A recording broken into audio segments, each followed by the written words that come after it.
very eccentric CEO, very tech savvy kind of CEO, not great with finances. So we collect a deposit on a project. We haven't bought the cogs yet out of the deposit. We get the money in. The next day he comes to work and he's like, bro, check it out. I bought us a 3D printer. We have to have 50% gross profit margin. We don't. I said, what do you mean we don't?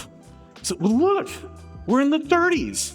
He says, impossible. Every single time we buy something that we're gonna resell, I mark it up 50%. That's not how this works. I was hired at the IT company to be their COO. I later took over as their CFO. And I remember getting so pissed off at the CEO one day, and I think some of you are gonna be able to relate to this.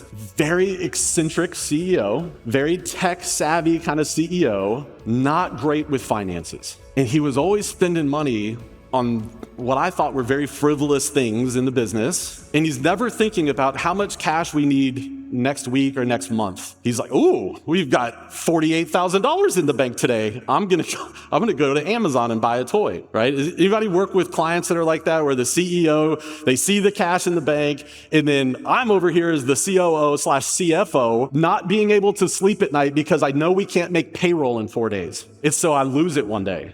Like legit lose it on the guy. So we collect a deposit on a project.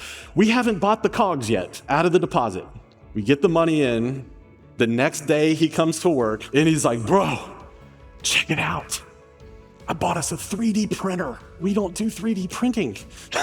It's literally nothing we do. And he's like, but look, I made it in a little horseshoe. I just put it in the computer and it makes a horseshoe. And I'm like, you've got to be freaking kidding me. Do you not realize we've got payday in 5 days? We were already floating money from that deposit to cover payroll. Now we don't have enough for payroll. And so I pull out my cash flow forecast, which I had kept as the world's best kept secret up until that point. It was a thing that I used in my little corner over here. I showed him, I'm like, look, we had the money yesterday, but you can see next week we gotta run payroll, brother. You gotta quit doing this shit. And he's looking at the cash, he's like, this is the coolest thing I've ever seen. So like, you can tell me today how much money we need in April? Yes. What other cool shit you got? I said, well, another thing that you've got to quit doing, I said, I told you 1,000,000 times, we have to have 50% gross profit margin. We have to have 50% gross profit margin. We don't. I said, what do you mean we don't? I said, well, look, we're in the 30s. He says, impossible. Every single time we buy something that we're going to resell, I mark it up 50%. That's not how this works. That's not how this works. Come here.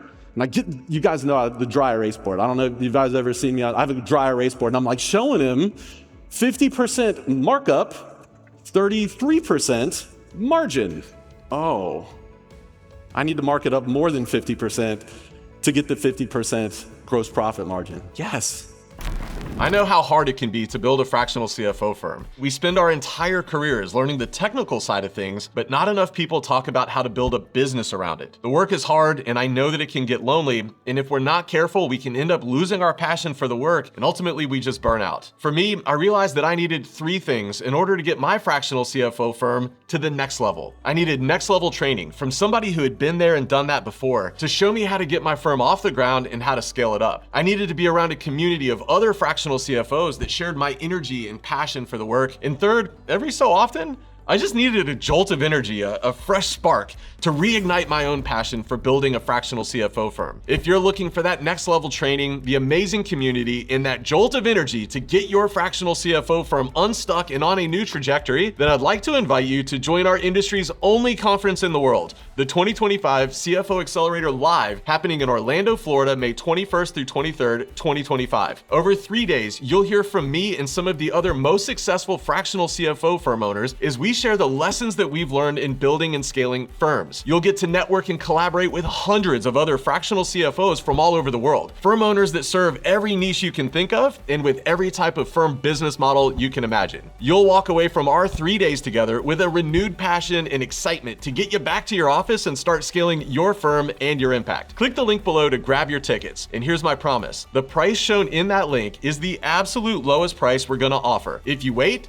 you will pay more. So grab your tickets today and join me in Orlando, Florida, May 21st through 23rd for the CFO Accelerator Live. If you have any questions, just text LIVE to 1-469-515-8087. I cannot wait to see you in May, my friend.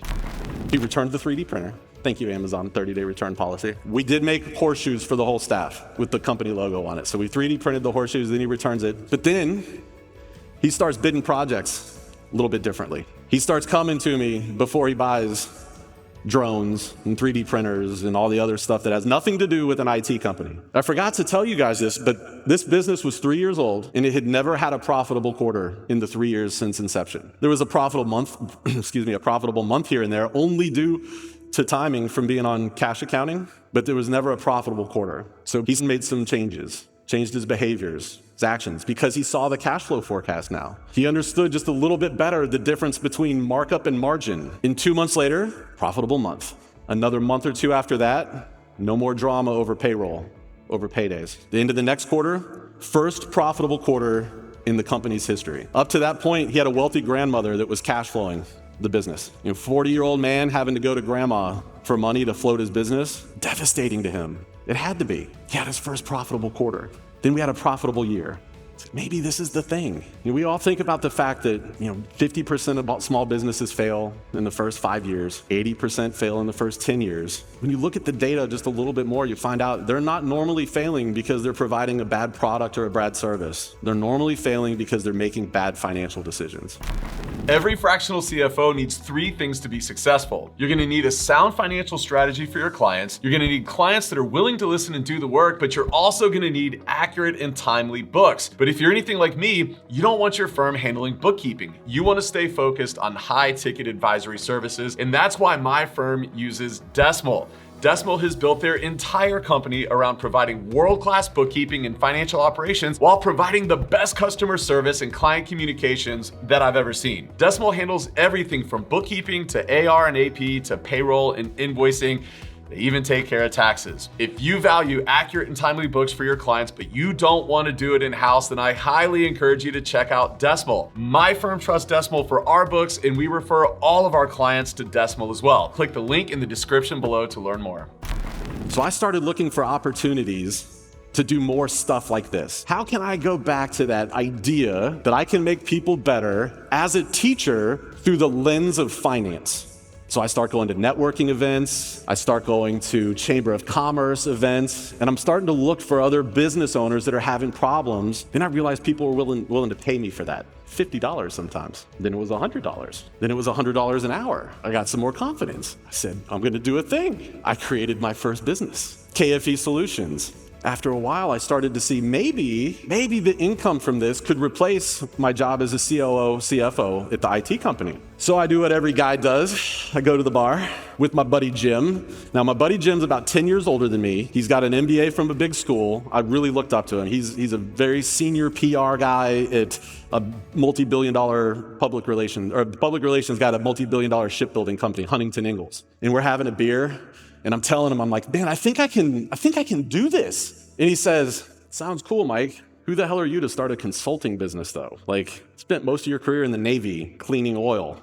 You've worked for a couple companies, none of them doing CFO stuff except for that little IT company. Is that really the right move? You're in a spot where you're making a good income. Is that the right move? All right, but I'm still thinking about it. And then one day the gut punch came. I got the courage to tell my now ex-wife that I wanted to go for this thing. This is my thing. I think I can make a run at this. I'd proven that I could bring some money in with it, not a ton, not COO money, but I had proven that we could make a living off of it, doing it part-time. And you know what she said? She said, this is the most irresponsible thing I could imagine you saying. This is foolish. I cannot imagine that you would even bring this up. You have this job over here, you're doing well, there's the benefits, there's the company car, there's the nice 6-figure salary that was, pushing multiple 6 figures at this time. I'll tell you, there is, for me, few things harder to hear than your spouse telling you that your dream is stupid. It killed me. I got a lot of that from my family members. My mom, we came from nothing. I was making Michael P. Keaton money. She's like, are you sure you want to give up Michael P. Keaton Family Ties money to go? The logo wasn't even good. You don't even have a good logo. And a lot of my friends and mentors were telling me the same thing. But there's this one voice. There's this one guy. He's like, I think you're onto something, man. I see how you light up when you're in these networking events and you're working with people, helping them with the cash flows. I think you're onto this. You got to keep pushing. That's my friend Grant Wilkinson. Grant, are you around? Back there. Grant was the guy. He was the guy the whole time telling me to keep pushing. He could see that I was onto something, but more importantly, he could see the fire, the passion that I had inside to keep doing it. So I decided to. I kept going. One voice telling me to keep going, and I kept going, and I kept pushing.